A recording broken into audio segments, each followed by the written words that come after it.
and really get frustrated when politicians especially talk about, well, you know, these few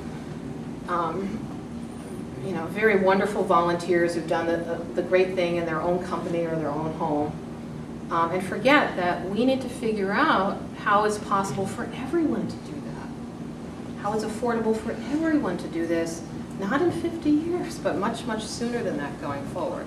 The population, for me, the population dilemma is driving a lot of that urgency, that there are a lot of people on Earth and we need to reduce our carbon footprint and our use of other resources very dramatically, very, very quickly. I think you had a question.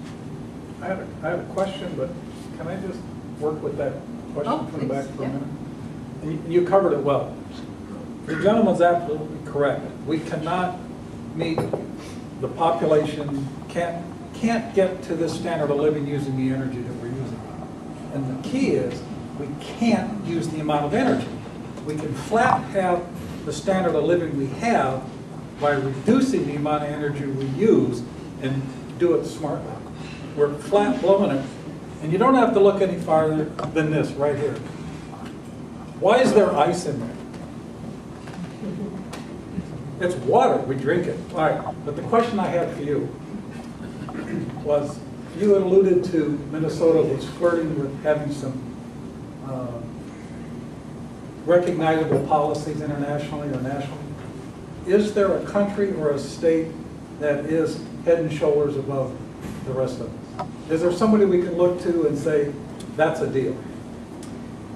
Well, that's a really good question. No one has ever asked me that question before. So I think I'm going to piece that together. So in terms of efficiency and energy use in homes and businesses, especially appliance energy use, the state of California is head and shoulders above any other state because they put strong policies into place.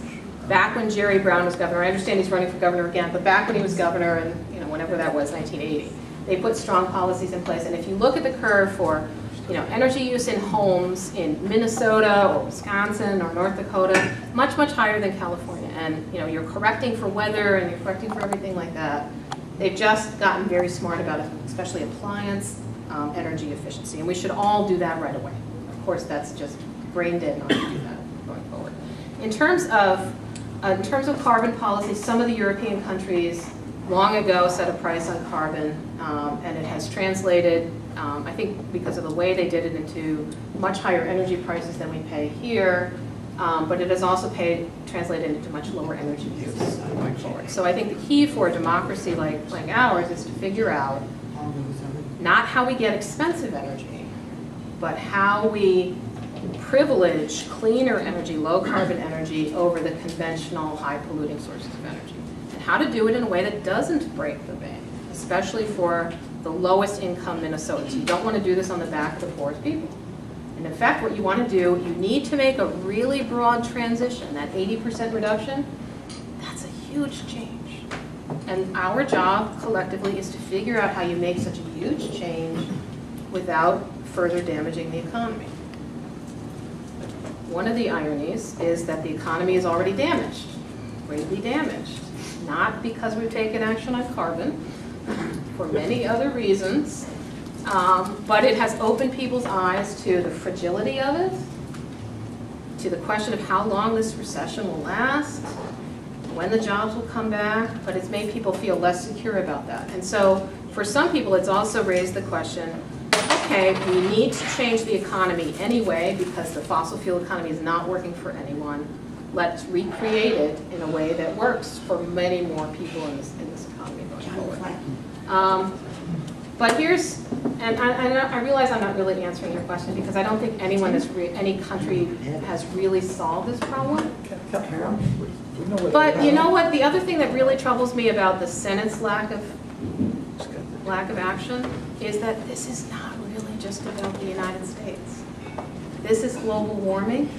What was discussed in Copenhagen is how do we move the world to a low carbon economy. And the great hope going into Copenhagen was that the United States has just elected a president who said he was going to help the United States lead the world. And then he's not coming through with a bill. And so the other players in the world, the less developed countries and the more developed countries, are left unhinged. Because if the United States doesn't limit carbon, how is it that the rest of the world will limit? So it's not just a failure of the Senate, and it's not just a temporary failure, it has more international repercussions going forward. I think everyone is in the same quandary that we're in, really. People are in a slightly different path on the continuum, place on the continuum, but everyone's trying to figure out. I think the people who've thought about this a lot know we're not just going to freeze in the dark. That's not going to happen. We are going to get to a low carbon economy, but the question is, how much are we going to be kicking and screaming and dragged into it? And are we going to be dragged into it because China or some other country is so far ahead of us that very soon we're buying all of our low carbon stuff from China? And for most of us, that's not a recommended remedy going forward. And so we do need, I think there's a call to talk more to other people within our communities and across the international community about how we all figure this out going forward. And I think it helps to drop away doubts about whether the climate is changing or doubts about whether, it's pointing fingers at the Chinese or us. We're all responsible for this, but instead going into it with much more of a solutions frame going forward. So I'm sorry, I apologize, I haven't answered your question. Yes. Global warming, as you mentioned, is a worldwide problem. To solve that on a local, regional, or even national basis is, I think, impossible.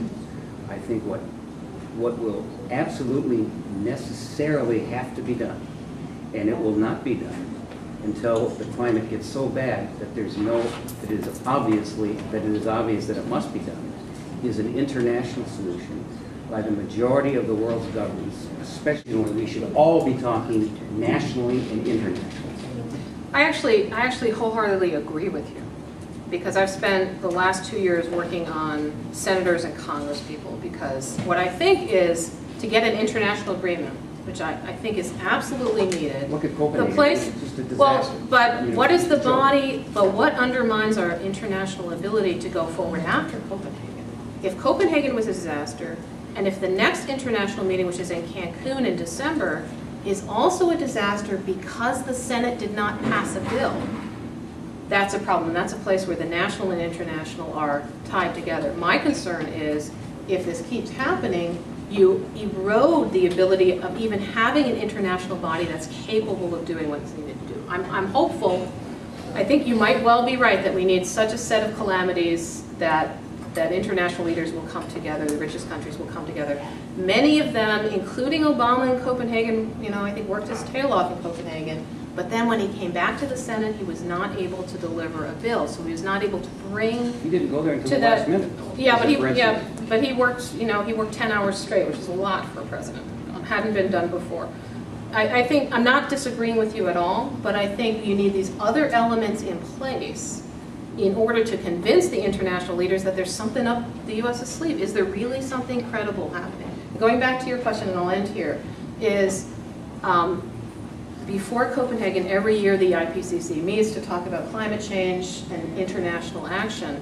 At various times there have been leaders from the UK, from Germany, from Spain, and sometimes from Japan, really trying to rally their colleagues for action. And what was missing until Obama was elected was that there wasn't essentially any international presence. And now what's missing is he doesn't have the credentials to say that he can really move the United States Senate to action going forward. And that needs to be changed. So in my community, and I know a lot of the anger this week is directed at the president because he should be doing much, much more in terms of the international leadership going forward. But I think all of these pieces are important, and I think what is missing is much more conversation and talking about how the individual actions, the community actions, the state actions tie up to the international level. How do they all add up? And keeping the politicians on the hook. That it's not like they can just fly into Ely and say, Steve Piragis, isn't it great that you have solar on your store? Because you say, I'm glad you're here, let's talk about what's happening in Congress and what needs to happen in Congress so that there's solar on every store that has a south-facing unshaded roof in the next few years. And how do we make that happen?